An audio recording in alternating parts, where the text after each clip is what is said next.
What's up, tribe? This is RuPaul's Drag Race, Season 11, Episode 7. So look, let me say this to y'all. A couple of things we see before we even get started on the rest of this episode. Raja is a bitter bitch. And Evie is a nasty bitch. Alright, now, let's move forward. So, of course, you know, we have to pick up where we left off with the elimination. And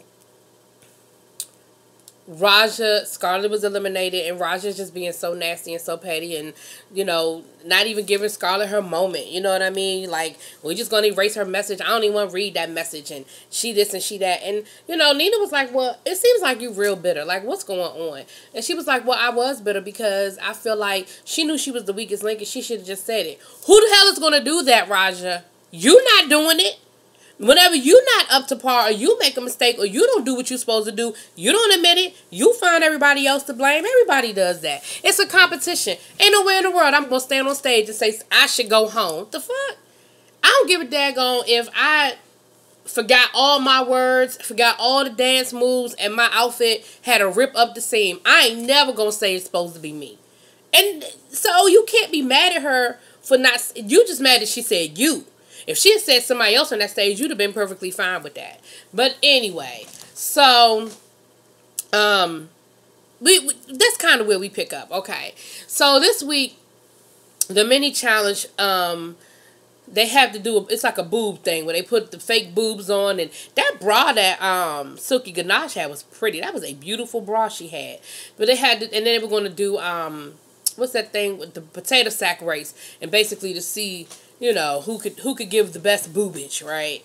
So, I mean, you would think it would have been Silky, but no. Silky always got to do too much. Silky then ripped her shirt open, and then as she was jumping, the boobs fell out. You know, you could have had the best boobage going on. But neither here nor there. Evie was able to stand still because her ankle is still, what's the word I'm looking for? Healing. Ooh, Lord, I couldn't get it out. But, so as they were, you know, they went through the whole competition. Nina West won, and, who was it? Nina, was it Plastique? No, it wasn't Plastique. It was Nina and Sugar. Nina and Sugar won. And, they won, you know, they won some money or whatever. Now, for the Maxi Challenge, it's an unconventional challenge. Now, a couple of weeks ago, I complained about them not doing enough design challenges where the ladies have to sew. But this is the third one, so they actually are doing a lot of design challenges this year. So, they had to take farm to runway. So, they had to take things you would find on the farm and turn it into their outfit for the runway. And then they had to learn, like, this little line dance or whatever. So, most of this episode was workroom stuff because there wasn't really like another like a musical or anything like that to kind of get ready for. Most of it was them in the workroom making their garments, and everybody sort of kind of figuring out what can I do to stand out, but that won't, you know, get me eliminated, so to speak. Excuse me. Something that Silky brought up. Sorry, y'all. That is a very valid statement. Miss Plastique. It's something that Raja brought up as well. Miss Plastique seems to be becoming one of the show favorites. You know, every year on RuPaul's Drag Race, my one critique of the show, I love the show, but my one critique of the show is that it always, and not just RuPaul, I've seen it in Project Runway, and I've seen it on other show, competition shows. It seems like production has made up their mind of who they want. And so they push that narrative so that we sort of start thinking that that's who we want. Plastique is not one of my favorites. I don't dislike Plastique, but I don't dislike Plastique, but she's not one of my favorites. I'm going to just leave it at that. But what I did notice in this episode, and again, Raja brought it up at the end and in Untucked, and she had some valid points. Her delivery is what it is, but she did have some valid points. And Silky said it. She said, now, Plastique done won a corset on that runway every week and has not been read for it not one time. And then she wore another one this week. Valid point. Valid point. So and Plastique got a lot of camera time this week. And it almost seems like they're pushing Plastique. You know who her mother is, and if you don't know, you are going to be reminded this week. So I'm going to get there. And some other stuff went down. So we'll get there. So they're in the room, the workroom, and everybody's trying to figure out their designs and what they're going to do and their concept and all that other stuff. And so, of course, Evie's being shady. She's a shady bitch. She's being shady. But, one thing we saw was that Vanjie sort of reached out to Evie because she was like, look, I know you're going to be honest with me. I may not always like what you have to say, but I know you ain't going to lie to me. So she called her over to see what she was putting together to see if, she liked the look and if it was enough of a switch from her normal silhouette that, she won't get read by the judges or whatever. And, and again, Vanjie was like, look, I know she ain't going to necessarily say what I want to hear, but she going to say what I need to hear. And I don't have a problem with that part of Evie. I don't. But I do have a problem with when Evie gives unsolicited statements and they're nasty. There are a lot of things that Evie says that are accurate and that are true, but it's her delivery that's really nasty. But anyway, I said that last week. I'm not going to make it about Evie this week. So we just sort of see everybody kind of going through their process. Raja is actually it sounds like she's a designer. Like she says she makes a lot of her own garments. I mean, and they are unconventional sometimes. She uses unconventional materials, so she's used to it. She said that Nina's worried about her proportions because that's what she's kind of been, read for on the runway. And she's inspired by that picture in the workroom that RuPaul has where she sort of has the shoots. It's like, I don't know if they were feathers, but it's nice. You've seen, it's a picture that you've seen before of RuPaul. So she's going to do like the corn husk. And then, anyway, I ain't going to go through everybody's damn design. But everybody is putting their stuff together, trying to figure out what they're going to do and how they're going to make it look or whatever. So Ru ends up coming through.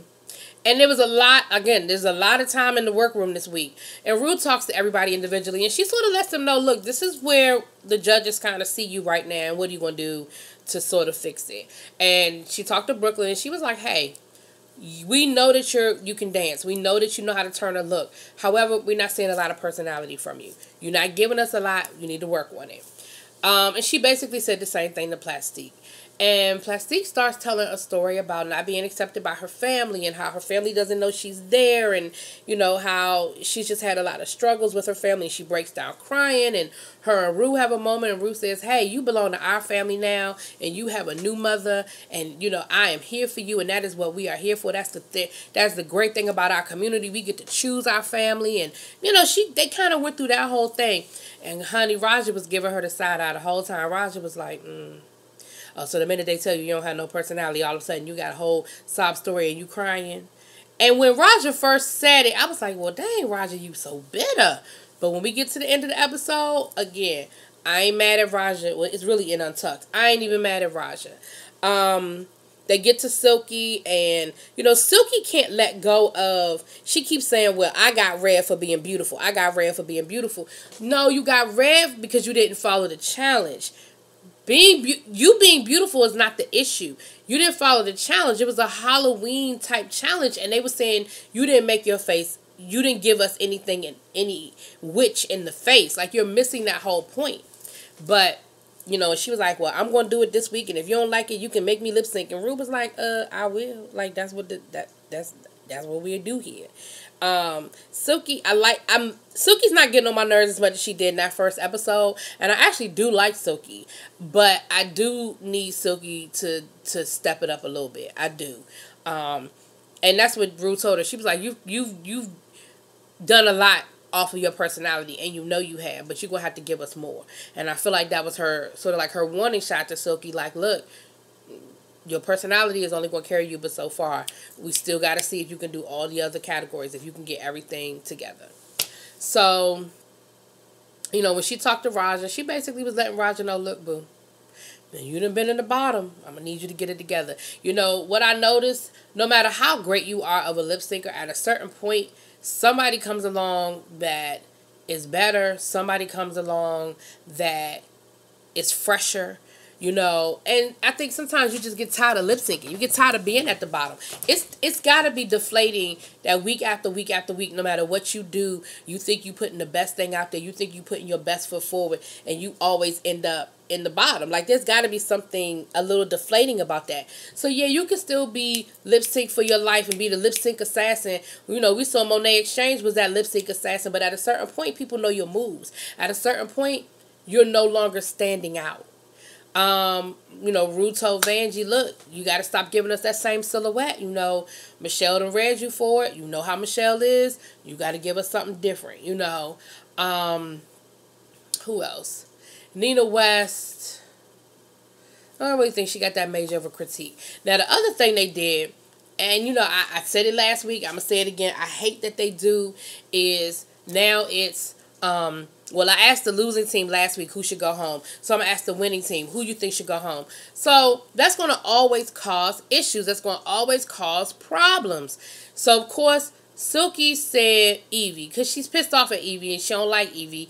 And, you know, she feel like Evie is always reading her or whatever. So, of course, Evie said Silky because she don't like Silky. And she feel like Silky is just getting behind her personality and she ain't really stepping her pussy up. Okay. Who else did they ask? They asked Vanjie. Now, Vanjie said, I think Vanjie said Evie too. And she said, because you read me and I ain't like it. Like, Vanjie was honest about it. She was like, I probably needed to be read and what you said wasn't a lie, but that don't mean I like hearing it. So when Ru asked me who should go home, hell, I said you. Okay. You know, that's one of those impossible situations. Somebody has to be called. Now, Silky said, because she's injured. I think that was an easy layup. You know what I mean? That was an alley-oop. Like, I don't want to really throw nobody out there, so I'm going to put you out there because you hurt right now. So, okay. So, Ru calls all the ladies together and says, you know, I have a special guest is going to come and talk to you guys about working a runway. Again, it felt like some filler shit. You ain't have a real maxi challenge, so you had to give them something else to do. So she has Alyssa Edwards come and teach them how to walk a runway. Alyssa Edwards is always good TV. I love her. I think she's great. I think it's a travesty that she's never won a crown. She came to All Stars and didn't win, and she, you know, I think she deserved it or whatever. Well, not deserved it, but I think she did well or whatever. But I like her. And so we see the ladies work a runway. That damn Vanjie. Vanjie know how to seal a scene. Did I say seal a scene? Steal a scene. What's wrong with my mouth today? Steal a scene. Vanjie know how to steal a scene, honey. But she did her little runway walk. And so they did the runway with everybody. And, you know, Alyssa Edwards is Plastique's drag mom. And so, you know, of course, everybody did their walk. And, you know, everybody went through the whole rigmarole.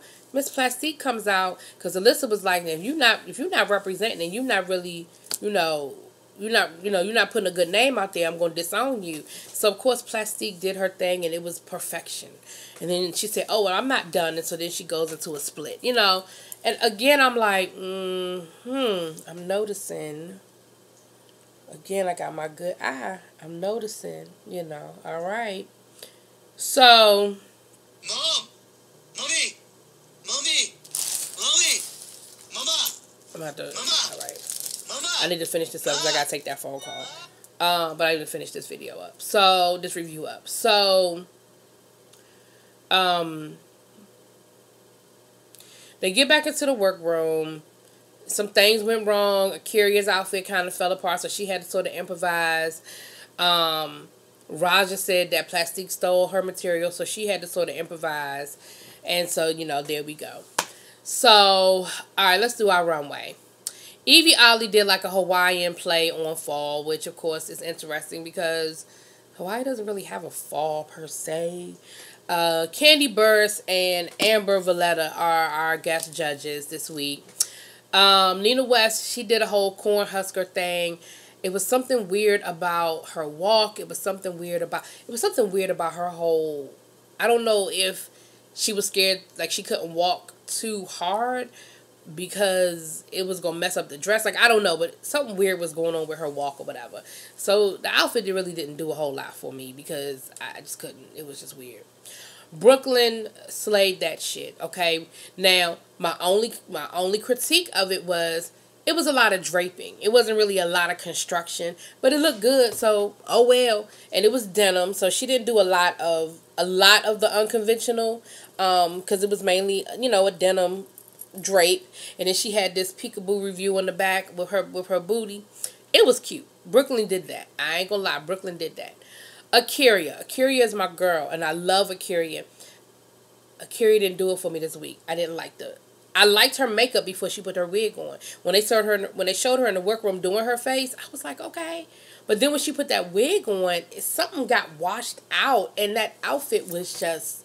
Now, what I appreciate, though, was when she was getting critiqued by the judges, she did not make an excuse. She did not say, well, my first outfit got destroyed and I kind of had to throw this together at the last minute. Because I think maybe they might have had a little bit more sympathy for her had she sort of kind of given them a sob story, but she didn't do it. And for that, I can respect. Vanjie had, her top part was like a little rope thing, no corset, she didn't cinch, none of that extra stuff. It was cute. Raja... Now, when Raja first came out there, I liked her outfit. But then, when I paid closer attention to the construction, she ended up making pants out of burlap. And the burlap started tearing on the runway. And she did a ponytail out of the straw, which I thought was cute, But the judges weren't crazy about it, They weren't real crazy about it. Plastique, again, she made a fucking corset. And again, if y'all gonna read Vanjie, y'all gotta read her. But this week, she was in the damn top. I was like, what? You know what I mean? I was like, okay. All right, then. Who else? Is that everybody? No, because we didn't get to Silky. Silky's outfit I wasn't crazy about. I wasn't crazy about Silky's outfit. Who else did I miss? Sugar. Did I like Sugar's outfit? I think those are the only two I missed. Sugar had like this, hers was interesting. She had like this whole windswept thing going. It was interesting. It didn't really do a whole lot for me. But anyway, so the tops were Brooklyn and Plastique. The bottoms were Akira. Evie Oddly was in the top. Akira, Raja, and Nina West were in the bottom. And again, like I said, Akira, when they were kind of critiquing her, she let it go. They critiqued Nina on, again, like, it was just something weird about her whole outfit or whatever. They loved Evie's outfit. And Evie kind of tried to give us a little bit of glam this week. It wasn't quirky and weird. She tried to give us a little bit of glam, and I do think that that's in direct response to what Silky was saying, because, Silky was saying that she couldn't do glam, And so I think she was trying to let the girls know, oh, I can give it all. I can do it all, boo. But when it was all over said and done, who won? Was it Plastique was at the top? I think Plastique won for the week. Did Plastique win for the week? Or was it Brooklyn? I don't know. I'll let y'all know in a minute. I think it was Plastique. Either way, she was in the top. But the bottom was definitely... Akira and Raja had to lip sync for their life. So I was a little nervous because Raja is the lip sync assassin, and I like Akira, and I was kind of ready for Raja to go home. I felt like it was Raja's time because this was her third time lip syncing. You in the bottom for three times out of 7 weeks. Now, one of those bottoms probably I shouldn't count. That's when everybody was in the bottom. So maybe I shouldn't count it. But neither here nor there. She deserved even if it hadn't been everybody in the bottom, she deserved to be in the bottom that time. So, Plastique did win. It was Plastique. So the song that they did a lip sync to was Strut by Sheena Easton. I enjoy Akira's lip sync better than Raja's, but I think Raja did a decent job. But I did enjoy Akira's better. The one thing that Raja did that they hate, Raja then took that hair off, honey, and was flinging her hair all around, and You know, Raja, they don't like that, Raja. They don't like you getting undressed on stage. But Akira was all over that floor, honey. She was sliding across the stage. She was giving you the music breakdown and all that. So Akira won. You know, Shantae, you stay. Raja, you go home. Okay. Now, real quick, let me get into this Untucked really quickly. Silky and Evie got into it, and they got into it really bad. They did. They got into it really bad. And I see both sides of the coin. Like I said, Evie gets on my nerves, but I definitely see where Evie was coming from with some of her critiques of Silky. Silky, she had some valid points as well, but I think Silky was being a little more sensitive to, a little bit more sensitive to the situation. Now, Evie got mad because she said that she threw her under the bus in front of Rue, but you did the same thing. When it was your turn, you picked Silky to go home, so to me, you know, that's just a fair exchange as far as I was concerned. But the other thing that came up was they showed a video in the back of the room, and the video was Plastique's boyfriend. And Raja really got upset. Now, again, her delivery, maybe not so much. The fact that Raja was being petty, maybe not so much. But she brought up a valid point. Plastique, this has basically been your episode, and it's clear that the judges want you to be in the front because you had your whole little moment with Rue where, you know, you broke down talking about, you know, the family doesn't know that you're here, and the family doesn't accept you, and you've had such a hard time coming out doing drag or whatever. So you had that moment with Rue. Your mother was there on this episode. Alyssa Edwards was there. So you kind of had you had basically two mother moments. Then the video was your boyfriend. Then you won for wearing a fucking corset for the 6th week in a row. And I do think that that's a valid critique of how this episode went down. I really do. Now, again, I'm not getting ready to sit here and say that Plastique is horrible and she should be at the bottom. However, I do think that there was some producing in this episode to try to make it look a certain kind of way for Miss Plastique. I do believe that. So anyway, y'all, that's how it went down. Y'all let me know what y'all think. Drop it in the comments. Peace.